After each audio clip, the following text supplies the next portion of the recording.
Have you guys ever noticed how the stuff you buy these days are just plain worse than before? Apparently, companies are doing it on purpose in a scheme that they call planned obsolescence. This at a time when the consumer is looking for deals and even luxury spending is down. What's driving foot traffic when, at the stores? What are the hot destinations? Because luxury still looks a little weak. I don't know what that Nordstrom store looked like. Is Apple still a big draw? I mean, what's bringing people in and where are the weaknesses? Clearly, the consumer's looking for great deals, great value. Electronics always popular during the holiday season.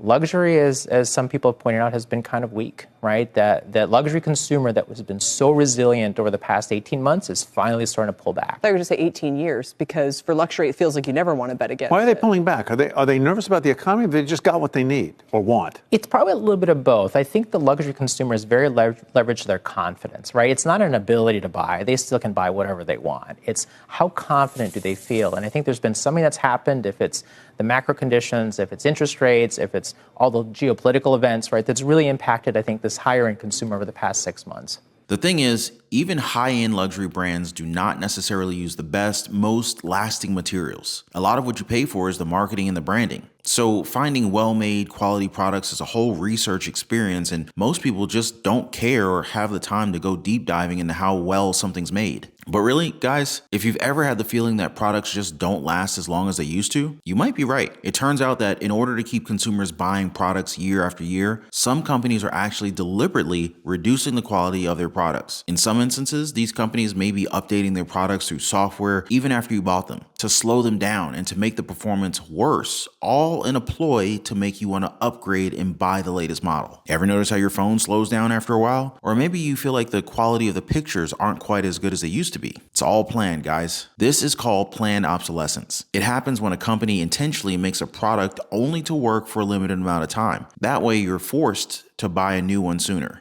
I wish more people were as frustrated as I am about this. They already made it illegal in France. Honestly, enough is enough, Usually in a fair market, different companies compete to make better products for their consumers. However, sometimes when one company or a group of companies controls an entire industry, they could easily work together to make products not last long on purpose. That just makes the experience worse for customers, but more profitable for these companies. Seriously, guys, if you haven't been following our channel before, I highly recommend you subscribe to the channel now and turn on that notification bell. Someone's got to tell the people the truth about what these companies are doing, and it may as well be us, right? So yeah, I appreciate the support. And if you want to take it a step further, feel free to join us and become a member of the channel. There's a join button down below. I really appreciate that, you guys. You guys are the best. Planned obsolescence isn't something that the Apples and Microsofts of the world came up with. In fact, this practice dates all the way back to the light bulb. The first electric light bulb was made in 1835, but it wasn't until 1879 that Thomas Edison's inventions and electricity networks made electric light bulbs popular. During this time, new materials for the glass, filament, and gases in the bulbs were leading to constantly improving quality of bulbs. This extended how long they lasted before they burned out and were needing to be replaced. But by the early 1900s, bulbs were getting so good that people didn't have to replace them that often. Even though more people were using electric lights, some bulb manufacturers saw a drop in sales because the bulbs from previous years were still working. So, in December 1924, big business leaders from major light bulb companies met secretly in Geneva. They agreed to change their research and manufacturing processes in order to decrease the lifespan of their products in the coming years. These companies formed a group called the Phoebus Cartel, named after Apollo, the Greek god of light. Now, according to the Institute of Electrical and Electronic Engineers, over the course of nearly a decade, the cartel succeeded in its quest. The average lifespan of a standard reference light bulb produced in dozens of Phoebus members' factories dropped by a third between 1926 and the fiscal year 1933 through 1934, from 1,800 hours to just 1,205 hours. At that point, no factory was producing light bulbs lasting more than 1,500 hours. Fast forward to recent times, Apple recently got into trouble for slowing down their older iPhones with software updates. They said it was to make the battery last longer, but they settled a lawsuit for $113 million.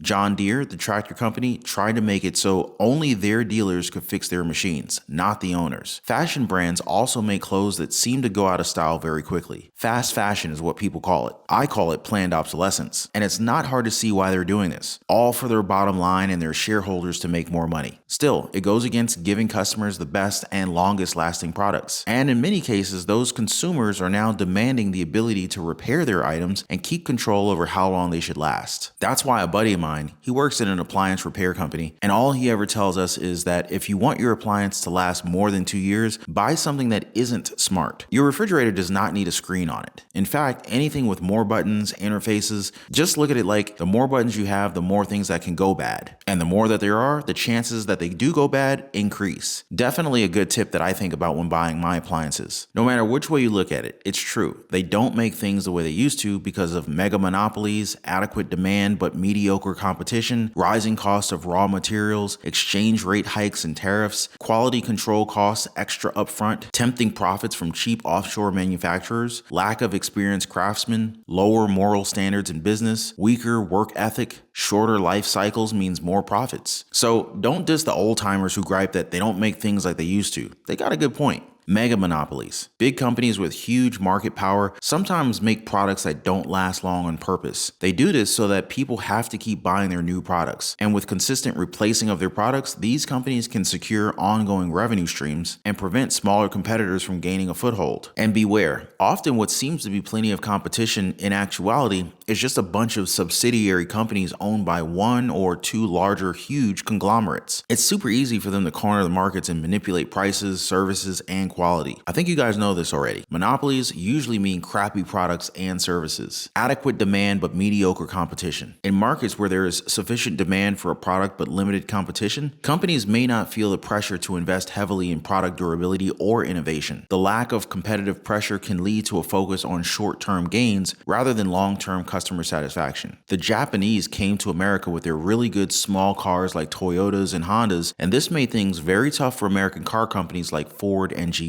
The engineers at Ford and GM had to start working really hard because the competition got serious. Now they're doing better, but they had a tough time before they improved. Rising costs of raw materials. As the cost of raw materials increases, companies may opt to use cheaper, less durable components in their products to maintain profit margins. This could then translate to a shorter lifespan for the product, prompting consumers to replace it sooner. Juice doubles in price overnight when oranges freeze in Florida. The consumer decides if it's worth paying. In other markets, it's not that easy when raw material prices go up. The temptation is very strong to put less into their products in order to stay competitively priced. Then of course there's exchange rate hikes and tariffs. Fluctuations in exchange rates or the imposition of tariffs on imported goods can increase manufacturing costs. In response, companies may cut costs by using cheaper materials or compromising on durability, contributing to planned obsolescence. When the Chinese yuan gains against the US dollar, outsourcers look to cut corners by buying downgraded products. It's not that China can't produce quality products. It's the irresistible opportunity for outsourcers to reap higher profit margins by downgrading their standards just a little bit more. Implementing stringent quality control measures during the manufacturing process can increase upfront costs. Higher quality products mean more training for workers, slower production, more staff, and higher costs related to fixing defects. Companies may choose to forego these measures to reduce immediate expenses, even if it means sacrificing the long-term reliability of their products. Outsourcing production to cheaper offshore manufacturers can result in cost savings, but it may also lead to compromises in product quality. To maintain profit margins, companies may choose to accept lower quality components, contributing to planned obsolescence. People who finish college nowadays are likely to have around 12 to 15 different jobs during their working life. The time of having just one job for your whole life is gone. Now, workers don't get the chance to become really good at what they do by staying in one place for 40 years. This change has a huge impact on the quality of work. In industries facing a shortage of skilled labor, companies may prioritize meeting production quotas over meticulous craftsmanship, meaning products that are less durable and more prone to premature failure. But let's be real, guys. Being kind, truthful, and doing what's right is not as easy to find nowadays. Ethical considerations can sometimes take a backseat to profit motives. Companies may engage in planned obsolescence if they believe that they can get away with it without facing significant backlash from customers or regulatory authorities. A decline in the work ethic within a company or industry can lead to a lack of commitment to producing high-quality, durable products. And this can result in the intentional design of products with a limited lifespan. Clearly, I really don't like planned obsolescence. I think many people feel the same way. But how do we get out of this cycle? Number one, do solid research on products and their sources. People nowadays are smart shoppers. They read reviews and research products online. I recommend checking out Reddit's subforum, Buy It for Life, definitely an unbiased place with valuable information about top quality products. Remember, competition is good. Planned obsolescence struggles when there's tough competition. In competitive markets, companies producing quality stuff gain more customers. For example, the best-selling cars are often from Japanese makers known for their quality. Get ready to pay more. Quality usually comes with a higher price tag. Supporting companies that make durable products might cost more, but it's worth it for long-term satisfaction. Plus, you're supporting honest businesses and people who share your values. Try delayed gratification. Hold off on impulse purchases. Taking some time before buying can save you from falling for clever marketing tricks. Smart, patient shopping means that you can find great deals on high-quality items. It also helps if you can actually handle the product. Quality isn't always visible. Sometimes you need to feel the weight of a product. If you can't physically touch it, follow honest reviews who actually own the products. Up-close photos and YouTube reviews can also give you a better look. We also need to lobby the government. European countries like France are taking steps against planned obsolescence. They fine companies and impose warranties and lifespan indicators on products. We can do the same by writing letters, petitioning, and making our voices heard. Shaming companies on social media can make them rethink their practices. Share pictures of bad products or services online with catchy titles. One viral post or hashtag can make a huge difference. Sharing this video is a good start. The most powerful thing is for a consumer to literally pick up the phone and call their local representative. And learning how to fix your own stuff can be simultaneously overwhelming and empowering. I hate to say that the onus is on us, but in many ways it is. Corporations aren't going to do this work for us or without us. Consumers need to be able to identify quality, learn to take care of what they own, and advocate for regulations and legislation wherever right to repair doesn't yet exist. Buy less or secondhand, and when you need to buy something new, make sure you do your research. So what do you guys think about today's documentary? Should we pick this up again on another video? Let me know your thoughts, and I'll see you guys on the next one.